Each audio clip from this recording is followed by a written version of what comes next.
Good morning students. Now in today's lecture we are going to discuss new point specific heat capacity. उसका meaning clear करेंगे okay और formulas.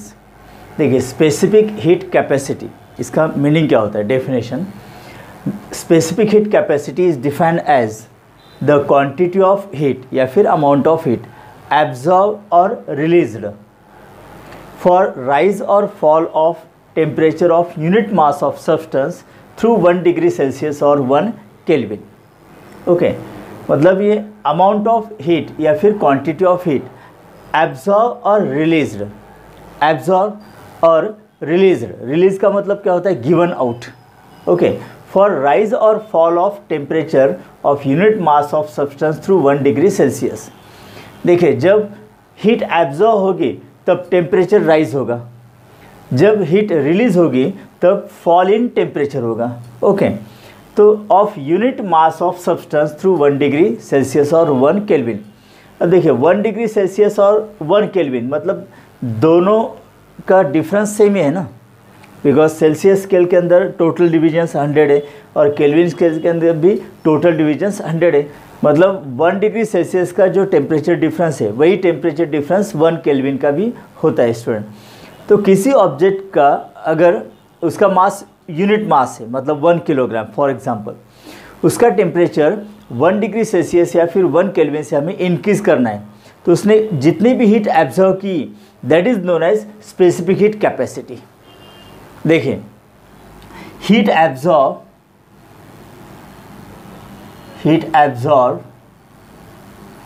और released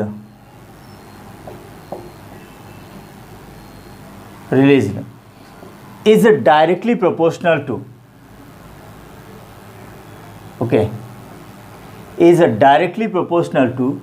mass of substance and change in temperature, that is rise or fall of temperature. तो rise of temperature कब होगा heat absorb करने के बाद, एंड फॉल इन टेम्परेचर कब होगा जब हीट रिलीज होगी गिवन आउट होगी. तो ये जनरल फार्मूला स्टूडेंट यहाँ पर. Okay so delta Q directly proportional to mass of substance m and rise और fall that is change in temperature we denoted by delta T. Delta Q directly proportional to m into delta T मतलब heat absorb और heat released. Okay directly proportional to mass of substance and change in temperature. तो delta Q directly proportional to M and delta T. Okay now delta Q is equal to proportional sign निकालने के बाद एक constant हम लेंगे. Okay student so this is M S delta T. Let this is equation number 1 where S is known as proportionality constant, okay, and it is known as specific heat capacity. देखिए बहुत ही simple concept है specific heat capacity. यहाँ पर आपका इसका meaning clear हो जाएगा. देखिए स्पेसिफिक हीट कैपेसिटी के लिए फॉर्मूला क्या तैयार होगा. S is equal to delta Q divided by M into delta t. Okay let this is equation number 2. तो इक्वेशन 2 किस लिए यहाँ पर स्पेसिफिक हीट कैपेसिटी के लिए, that is amount of heat absorb और released okay per unit mass per unit rise और fall in temperature that is change in temperature. तो इसकी डेफिनेशन का मीनिंग क्या होगा. देखिए हमें टेम्परेचर 1 डिग्री सेल्सियस या फिर 1 केल्विन से चेंज करना है. मतलब डेल्टा टी की वैल्यू क्या होगी, मतलब if delta T is equal to 1 degree Celsius और 1 kelvin, one and the same. Okay and mass कैसे है यहाँ पर देखिए यूनिट मास. ओके मतलब स्मॉल एम की वैल्यू होगी 1 दैट इज़ 1 किलोग्राम. 1 किलोग्राम लेंगे स्टूडेंट हम. नो देखिए अब यहाँ पर S is equal to delta Q divided by 1 into 1 because mass unit mass है. Delta T that is unit change in temperature 1 degree Celsius और 1 केल्विन. तो यम और डेल्टा टी की वैल्यू 1 होगी student, 1 into 1, therefore S is equal to delta Q. ये यहाँ पर prove होता है स्टूडेंट। देखिए ध्यान से अब इस डेफिनेशन का मीनिंग, अगर किसी सब्सटेंस का मास 1 किलोग्राम है, ओके, और उसका टेम्परेचर हमें 1 डिग्री सेल्सियस या 1 केल्विन से चेंज करना है, मतलब इंक्रीज़ करना है तो हीट एब्जॉर्ब करनी होगी और डिक्रीज़ करना है तो हीट रिलीज आउट होगी, ओके। तो यूनिट मास है और उसका टेम्परेचर चेंज करना है हमें यूनिट से, 1 यूनिट से, ओके। तो देखिए S is equal to delta Q, ये प्रूव होता है, मतलब किसी भी ऑब्जेक्ट का temperature, unit mass of substance का टेम्परेचर 1 डिग्री सेल्सियस से चेंज करना है, तो उसने जितने भी हीट एनर्जी एब्जॉर्ब किए that is equal to its specific heat capacity. तो स्पेसिफिक हीट कैपेसिटी का मतलब क्या होता है, फिर से देखिए, specific heat capacity is defined as the quantity of heat, मतलब S is equal to delta Q, quantity of heat, okay, absorb और रिलीज्ड फॉर राइज और fall of temperature of unit mass, मतलब यम की value कितनी है, unit 1 unit mass of substance through 1 degree Celsius और 1 kelvin, मतलब delta T की value कितनी है, 1 है, मतलब मास ऑफ सब्सटेंस अगर यूनिट है 1 किलोग्राम फॉर एग्जांपल, और उसका टेम्परेचर अगर हमें चेंज करना है थ्रू 1 डिग्री सेल्सियस और 1 केल्विन, तब उसने जितने भी हीट एब्जॉर्ब किए that is equal to its specific heat capacity. So this is the concept of specific heat capacity, okay.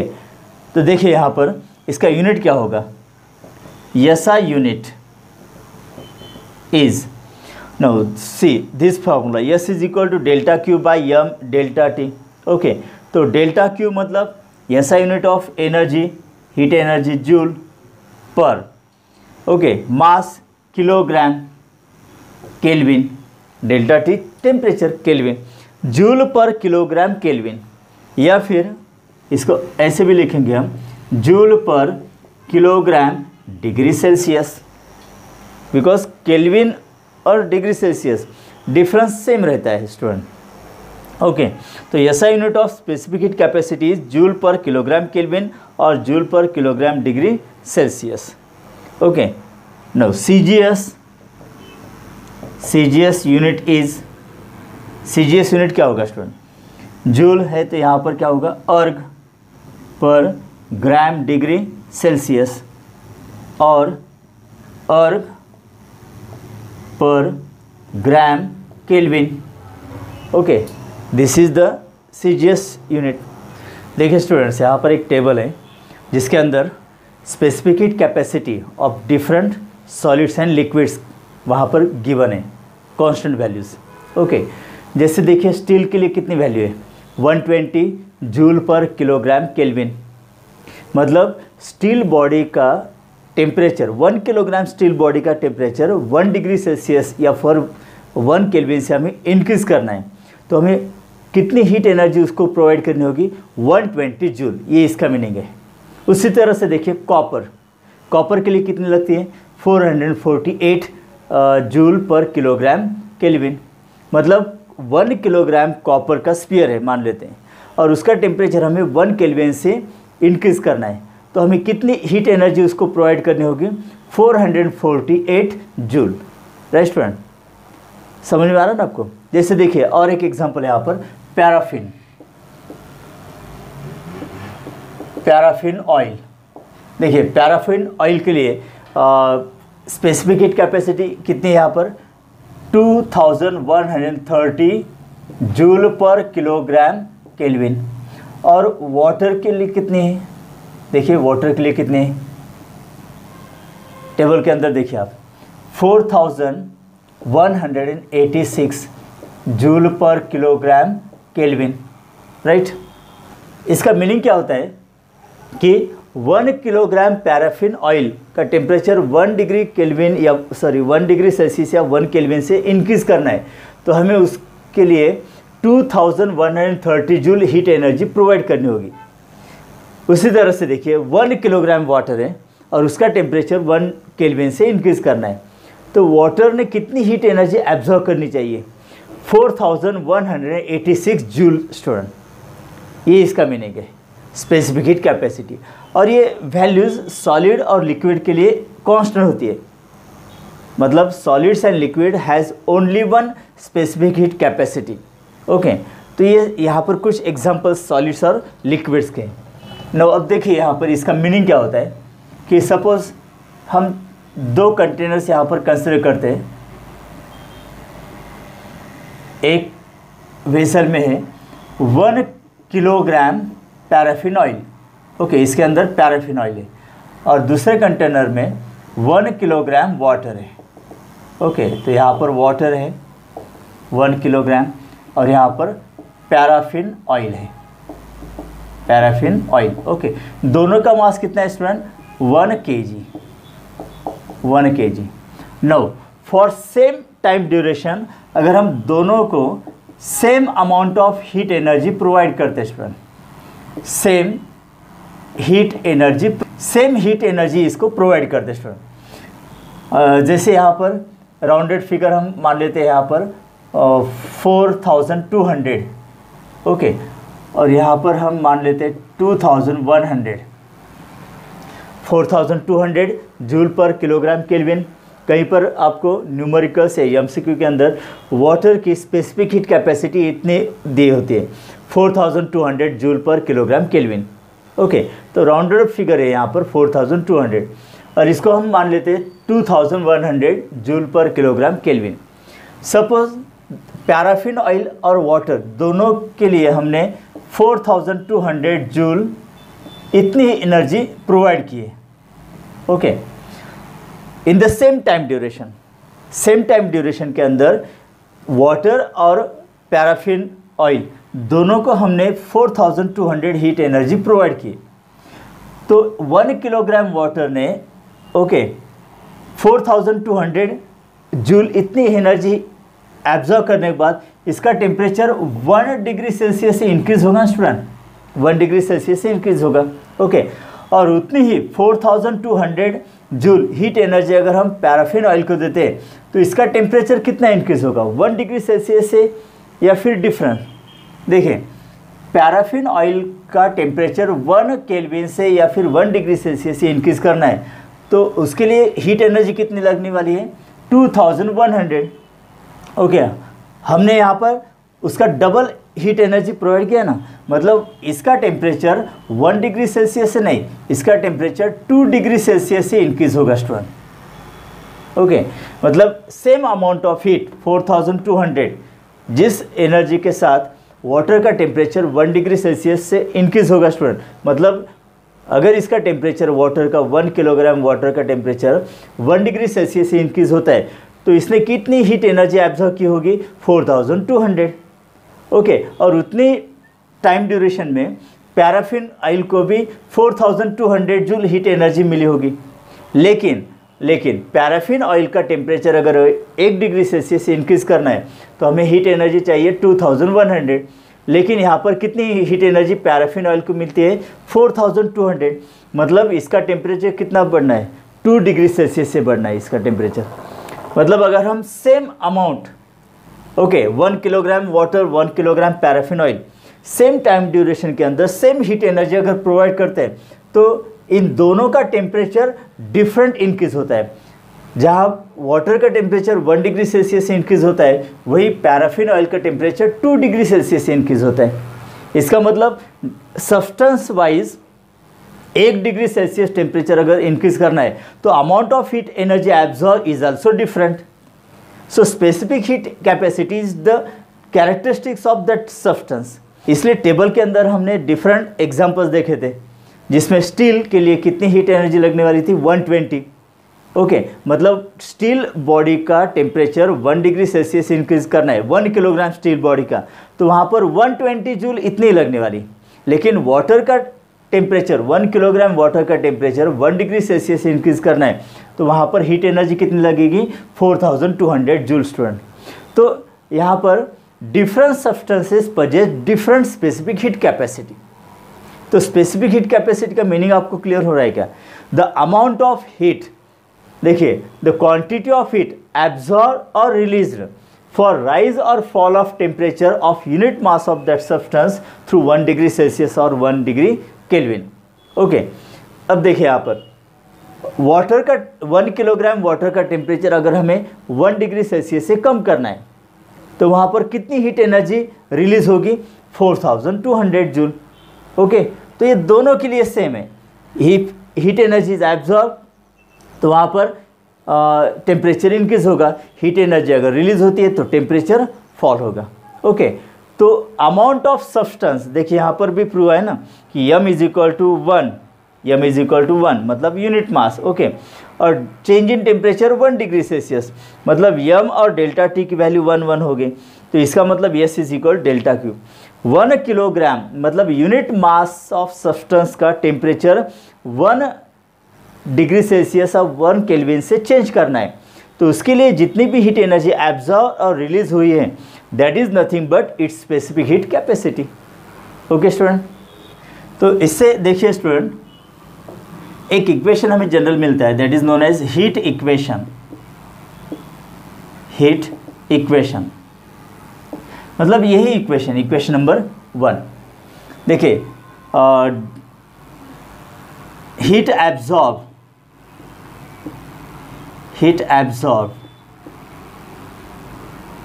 Is equal to M का मतलब mass.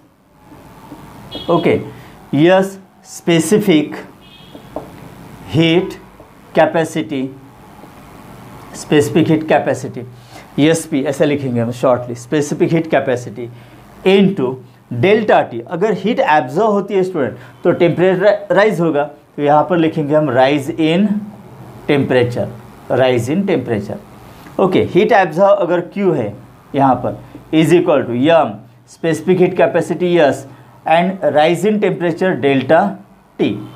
Okay, so this is the equation to find out how much heat is absorb by M mass of substance जिसकी specific heat capacity कितनी S है और rise in temperature delta T है। अगर तो ये जनरल फार्मूला स्टूडेंट, ये general formula and this is known as heat equation.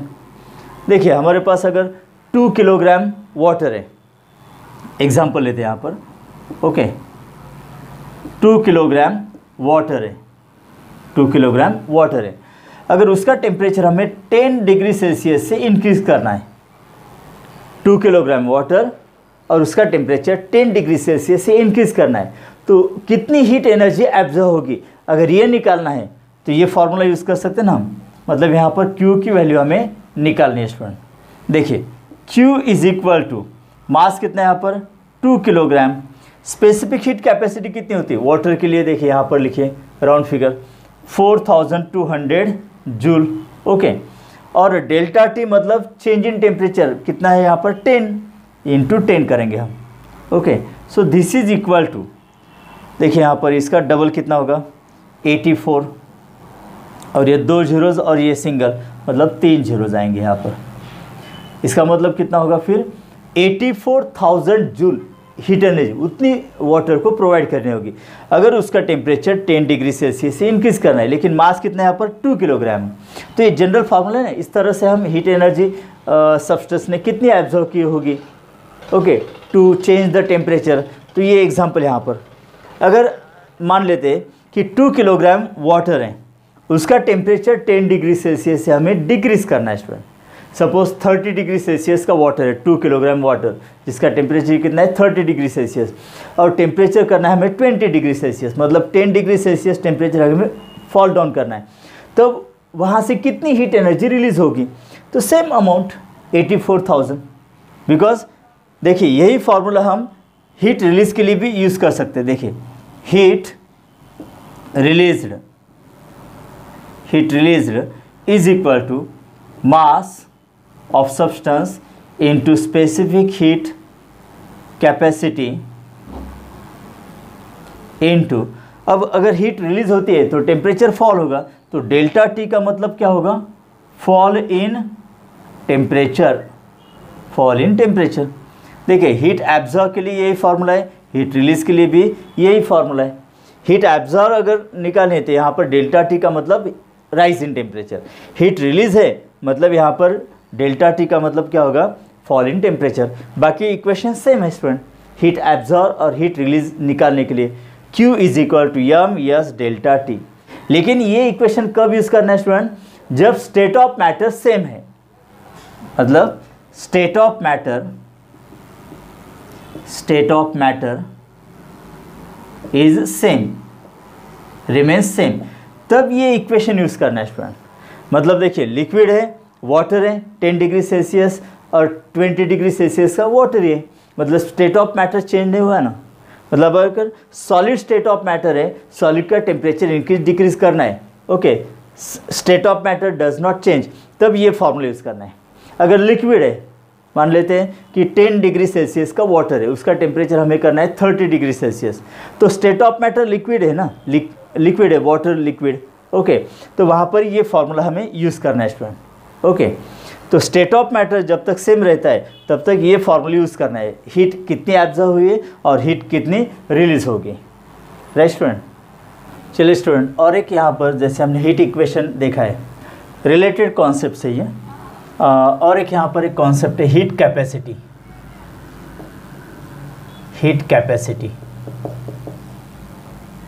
Heat capacity और it is also known as thermal capacity. ठीक है, बहुत ही सिंपल मीनिंग है इसका। हीट इक्वेशन क्या है यहाँ पर, Q is equal to M S delta T.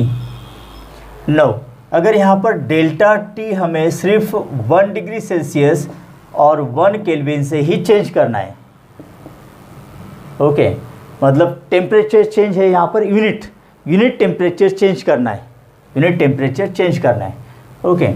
तो वाटर का एग्जांपल लेते हैं हम, वाटर का, तो स्पेसिफिक हीट कैपेसिटी कितनी है वाटर की, 4200 जूल पर किलोग्राम केल्विन और जूल पर किलोग्राम डिग्री सेल्सियस। इसका मीनिंग क्लियर है स्टूडेंट, कि अगर 1 किलोग्राम वाटर का टेम्परेचर 1 डिग्री सेल्सियस से यूनिट टेम्परेचर चेंज करना है तो कितनी हीट एनर्जी लगेगी, 4200, ओके। मतलब वाटर के लिए यम इज इक्वल टू 1 किलोग्राम, तब Q कितना होगा, देखिए यहाँ पर Q कितना होगा, यम की वैल्यू 1 है, ओके, यस कितना है 4200 और डेल्टा टी कितना रखना है, हीट कैपेसिटी के अंदर डेल्टा टी 1 डिग्री सेल्सियस ही रहता है 1, सो दिस इज़ 4200 जूल। मतलब 1 किलोग्राम वाटर अगर उसका टेम्परेचर हम 1 डिग्री सेल्सियस से इंक्रीज़ करते तो उसने कितनी हीट एनर्जी एब्जॉर्व की होगी, 4200। ये सिंपल है ना, मतलब 1 किलोग्राम वाटर की capacity to hold the heat कितनी है, 4200 जूल, इतने। सपोज यहाँ पर हम लेते हैं mass is equal 2 kilogram, okay, temperature 1 degree Celsius से बढ़ाना है, लेकिन मास ऑफ वाटर कितना लिया हम, 2 kilogram. Now Q is equal to mass 2 kilogram, specific heat capacity 4200 into rising temperature 1 है, तो ये कितना होगा 8400 जूल। मतलब 2 किलोग्राम वाटर का टेम्परेचर अगर हमने 1 डिग्री सेल्सियस से इंक्रीज़ किया है तो अब उसके अंदर कितनी हीट एनर्जी होल्ड हो गई, स्टोर हो गई, 8400 जूल। तो ये इसकी कैपेसिटी है ना, the capacity to hold down the heat by the water. तो 2 किलोग्राम वाटर की हीट कैपेसिटी कितनी होगी, 8400। 1 किलोग्राम वाटर की हीट कैपेसिटी कितनी होगी, 4200, ओके। सपोज हम यहाँ पर लेते हैं mass of water is 10 kilogram, mass of water 10 kilogram, मतलब 10 किलोग्राम वाटर का टेम्परेचर 1 डिग्री सेल्सियस से अगर हमें बढ़ाना है तो उसके लिए कितनी हीट एनर्जी लगेगी, मतलब उतनी हीट एनर्जी उस वाटर के अंदर स्टोर रहेगी स्टूडेंट। तो Q is equal to mass कितना है यहाँ पर देखिए 10, स्पेसिफिक हीट कैपेसिटी 4200 और टेम्परेचर हमने 1 डिग्री सेल्सियस से इंक्रीज़ किया है, सो दिस इज़ 42000 जूल। इतनी कैपेसिटी होगी 10 किलोग्राम वाटर की। तो इसका मतलब डेल्टा टी कितना है यहाँ पर 1 degree Celsius, therefore heat capacity, देखिए हीट कैपेसिटी, इसके लिए फॉर्मूला तैयार क्या होता है, डेल्टा टी हमेशा 1 डिग्री सेल्सियस लेना है स्टूडेंट हीट कैपेसिटी निकालने के लिए। तो यहाँ पर M S, so this is the formula for heat capacity, because delta T की वैल्यू हम 1 लेते हैं ना। अब यहाँ पर वाटर एग्जाम्पल है, अगर हम सॉलिड स्टील कॉपर लेते हैं या फिर अदर लिक्विड लेते हैं स्टूडेंट, तो उसके लिए हीट कैपेसिटी निकालने के लिए यही फार्मूला है, mass of the substance into specific heat capacity. Okay, तो हीट कैपेसिटी मतलब Q is equal to M heat capacity. अगर मास भी हम 1 किलोग्राम लेते हैं स्टूडेंट, मतलब मास भी यूनिट लेते हैं 1 किलोग्राम या फिर 1 ग्राम, ओके, यूनिट मास लेते हैं, तो फिर ये क्या होगा, therefore Q is equal to S. देखिए Q is equal to S और यहाँ पर भी S is equal to delta Q, मतलब यूनिट मास सब्सटेंस का टेम्परेचर 1 डिग्री सेल्सियस से इंक्रीज या डिक्रीज करना है, तो जितनी हीट एनर्जी एब्जॉर्ब रिलीज हुई that is known as specific heat capacity of the substance. Okay right student. अब देखिए स्टूडेंट, स्पेसिफिक हीट कैपेसिटी का यूनिट क्या है फ्रॉम दिस इक्वेशन, जूल पर किलोग्राम केल्विन या जूल पर किलोग्राम डिग्री सेल्सियस। देखिए जूल पर किलोग्राम केल्विन मतलब जूल पर किलोग्राम डिग्री सेल्सियस। ओके, तो ये एसआई सिस्टम में स्पेसिफिक हीट कैपेसिटी है, लेकिन कभी कभी न्यूमेरिकल्स के अंदर हमें कैलोरी पर ग्राम डिग्री सेल्सियस, ओके, या फिर कैलोरी पर ग्राम केल्विन, तो इन दोनों का मीनिंग एक ही है। तो जूल पर किलोग्राम डिग्री सेल्सियस और स्पेसिफिक हीट कैपेसिटी कभी कभी हमें कैलोरी पर ग्राम डिग्री सेल्सियस में दी होती है। तो अगर कन्वर्जन करना है तो फिर कैसे करना है, देखिए जूल का कन्वर्जन अगर कैलोरी में करना है, हमें पता है ना, देखिए 1 calorie is equal to 4.2 joule होता है ना, एक्चुअल फिगर वो 4.186 है, लेकिन राउंडेड ऑफ हम 4.2 लेते हैं स्टूडेंट। अब यहाँ पर हमें जूल का कन्वर्जन कैलोरी में करना है, तो therefore 1/4.2 calorie is equal to 1 joule, मतलब जूल का कन्वर्जन अगर हमें कैलोरी में करना है तो 4.2 से हमें डिवाइड करना होगा स्टूडेंट। चलिए जूल का कन्वर्जन कैलोरी में मतलब 1/4.2, ओके, इनटू, अब यहाँ पर किलोग्राम है और यहाँ पर ग्राम है, मतलब किलोग्राम का कन्वर्जन देखिए 1 किलोग्राम, किलो मतलब 1000, ये 1000 ग्राम होता है, तो यहाँ पर into 1000, so this is 1 joule पर किलोग्राम डिग्री सेल्सियस का कन्वर्जन अगर हमें कैलोरी पर ग्राम डिग्री सेल्सियस में करना है स्टूडेंट, तो 1 अपॉन ये कितना होगा 4200, ओके। तो ये कन्वर्जन फैक्टर है स्टूडेंट, तो ये याद रखिए आप, कन्वर्जन फैक्टर 1 जूल पर kilogram degree Celsius is equal to 1/4200 calorie पर ग्राम डिग्री सेल्सियस। देखिए फॉर एग्जांपल वाटर के लिए, तो वाटर के लिए स्पेसिफिक हीट कैपेसिटी कितनी है, एसआई सिस्टम में 4200 जूल पर किलोग्राम केल्विन, ओके। तो फॉर वाटर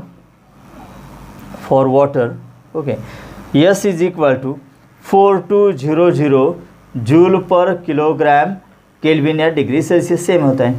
अगर इसका कन्वर्जन हमें कैलोरी पर ग्राम डिग्री सेल्सियस में करना है तो डिवाइड कितना करना होगा 4200, मतलब 4200 divided by 4200 that is 1 calorie पर ग्राम डिग्री सेल्सियस।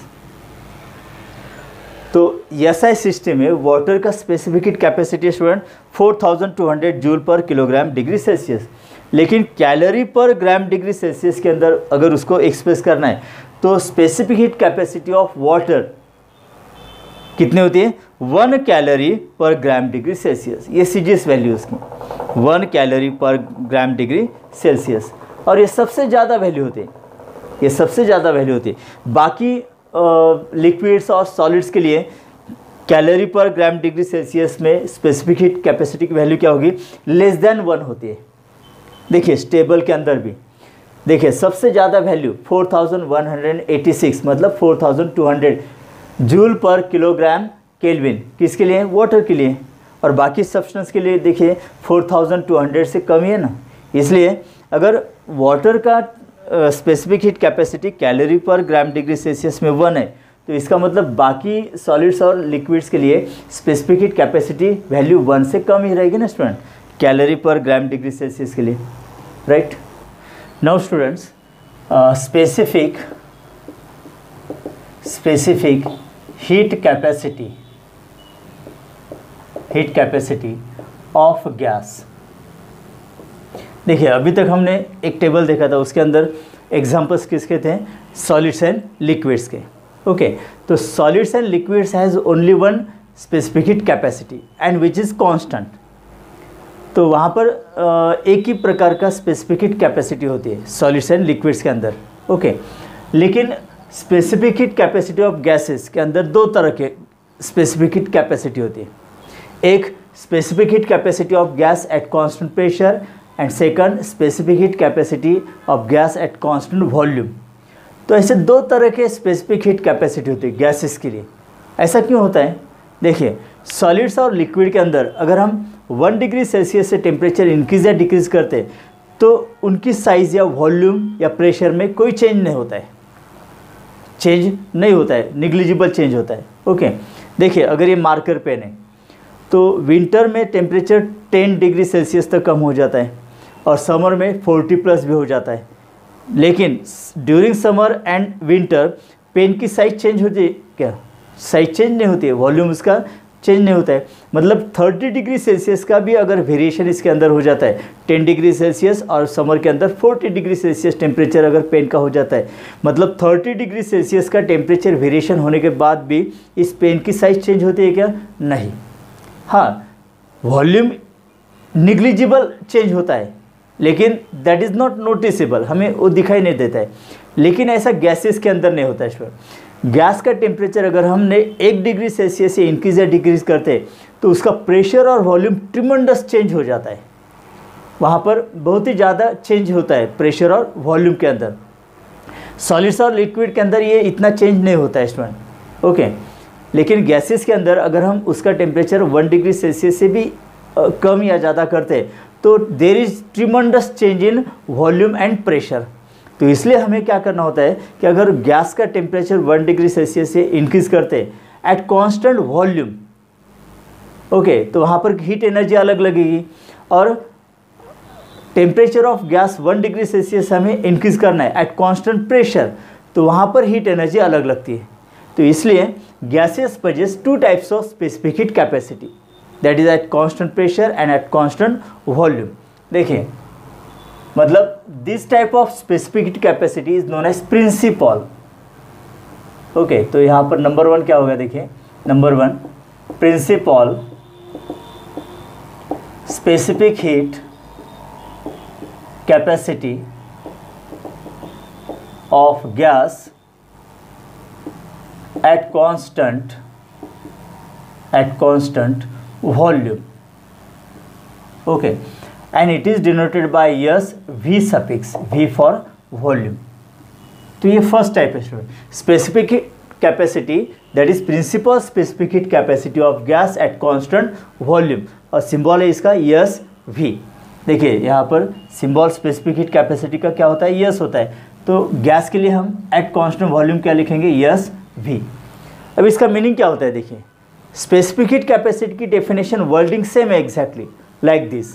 ओके, अब देखिए यहाँ पर उसकी डेफिनेशन क्या होगी? Principal specific heat capacity of gas at constant volume, मतलब S V, is defined as the quantity of heat absorbed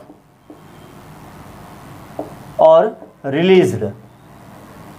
absorb और रिलीज, देखिए वर्डिंग यही है, the quantity of heat absorb और रिलीज्ड फॉर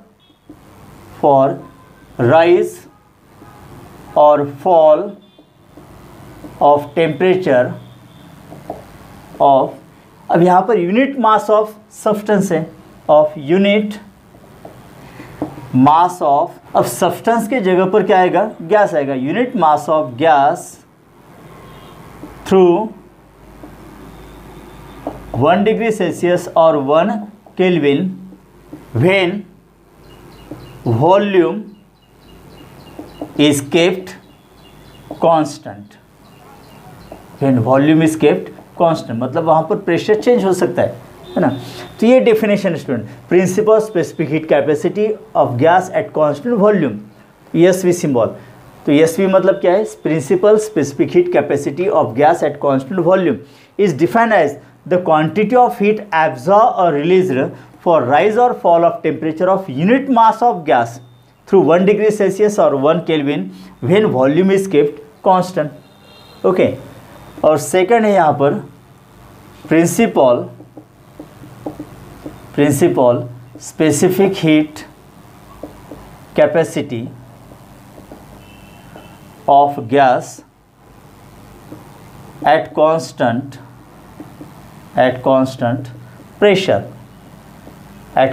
प्रेशर, और इसका सिंबल है yes P। Okay, तो इसकी डेफिनेशन क्या होगी स्टूडेंट, सेम वर्डिंग यहाँ पर देखिए, principal specific heat capacity of gas at constant pressure is defined as the amount और क्वांटिटी ऑफ हीट एब्जॉर्ब और रिलीज्ड फॉर राइज और fall of temperature of unit mass of gas through 1 degree Celsius और 1 kelvin when pressure is kept constant. वहाँ पर यहाँ पर pressure constant रखना है। ओके, एट कांस्टेंट प्रेशर मतलब when pressure is kept constant, same wording होगी लेकिन प्रेशर कांस्टेंट होगा student. Okay, so these are known as principal specific heat capacity of gas at constant volume and constant pressure. अब इसमें देखिए SP की value SV से ज़्यादा होती है student. Specific heat capacity at constant pressure is greater then specific heat capacity at constant volume, because देखिए eight constant volume हमें वॉल्यूम ऑफ गैस इंक्रीज करना नहीं है, जितनी भी हीट एनर्जी एब्जॉर्ब होगी उससे प्रेशर चेंज होगा और इंटरनल एनर्जी उसकी इंक्रीज होगी बाय 1 डिग्री सेल्सियस।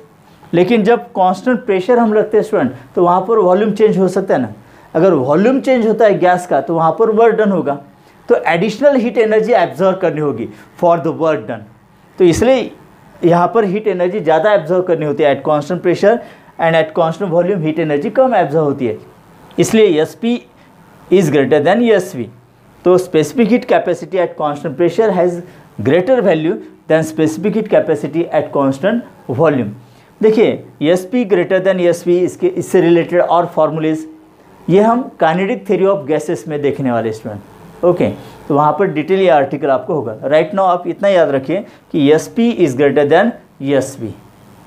नाउ अब इस डेफिनेशन के अंदर हमने क्या किया है कि unit mass of gas consider किया है, मतलब 1 किलोग्राम, 1 ग्राम एट्सेट्रा। ओके, लेकिन gas is generally express in terms of moles, 1 mole of gas, 2 mole of gas, है ना, 10 मोल of gas, half mole of gas etcetera. अगर हम यूनिट मास ऑफ गैस इस जगह पर मोल ऑफ गैस कंसिडर करते हैं स्टूडेंट, मतलब gas is express in mole, molar concept यहाँ पर मतलब एक्सप्लेन करते हैं स्टूडेंट, मतलब if gas is express in terms of mole, so that specific heat capacity is known as molar specific heat capacity.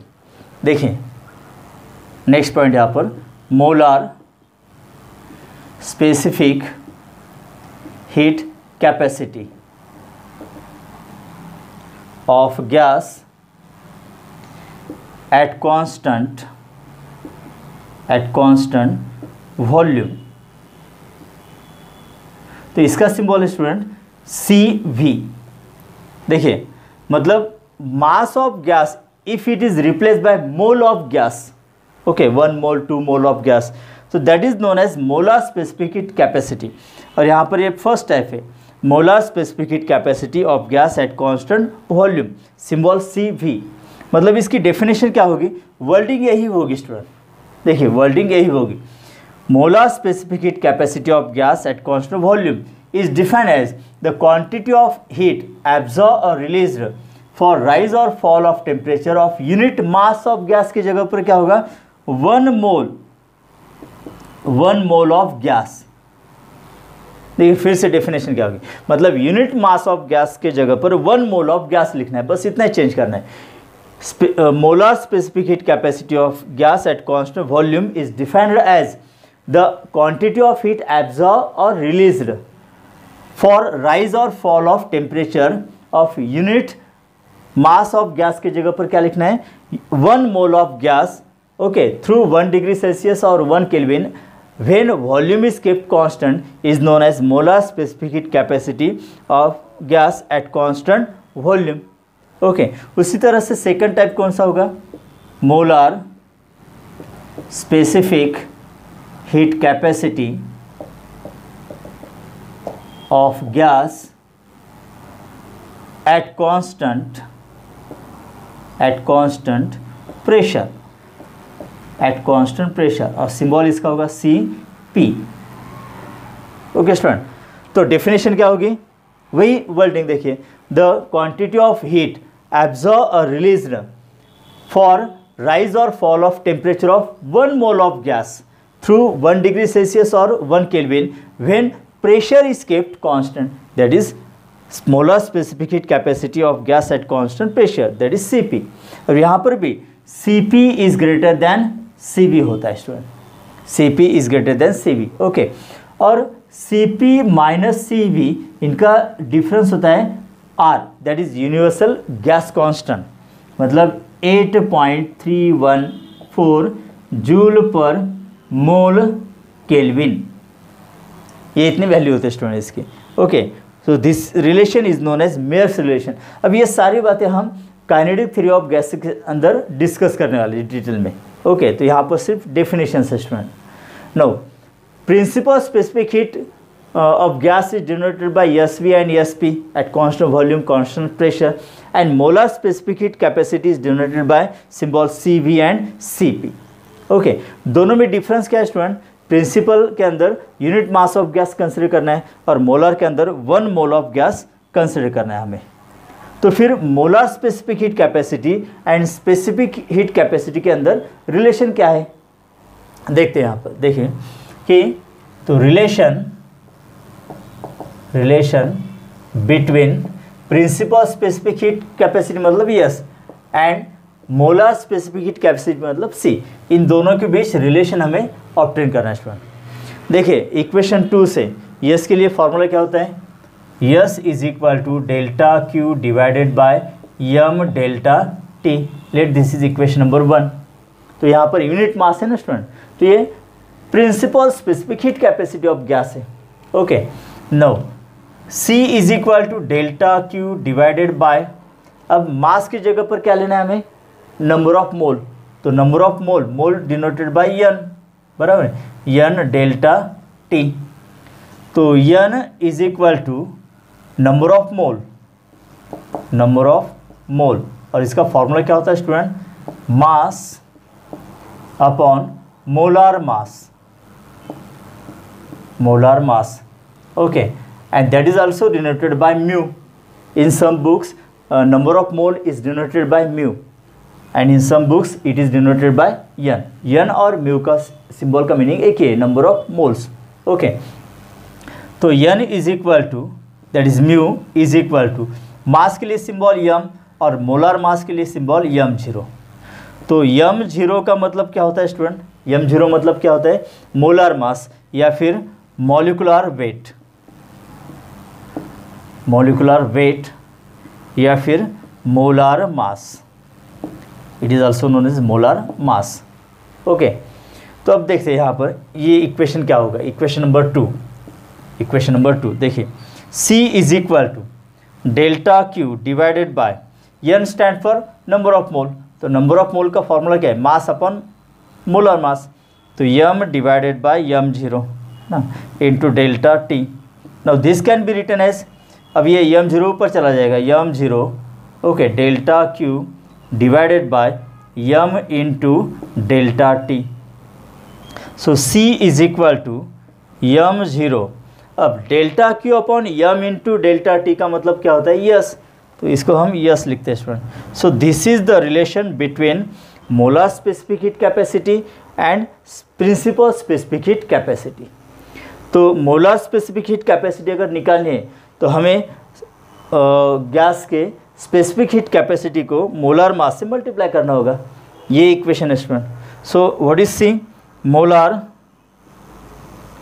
specific heat capacity, okay, it is equal to molar mass into principal specific heat capacity। तो ये दोनों के बीच relationship है, right.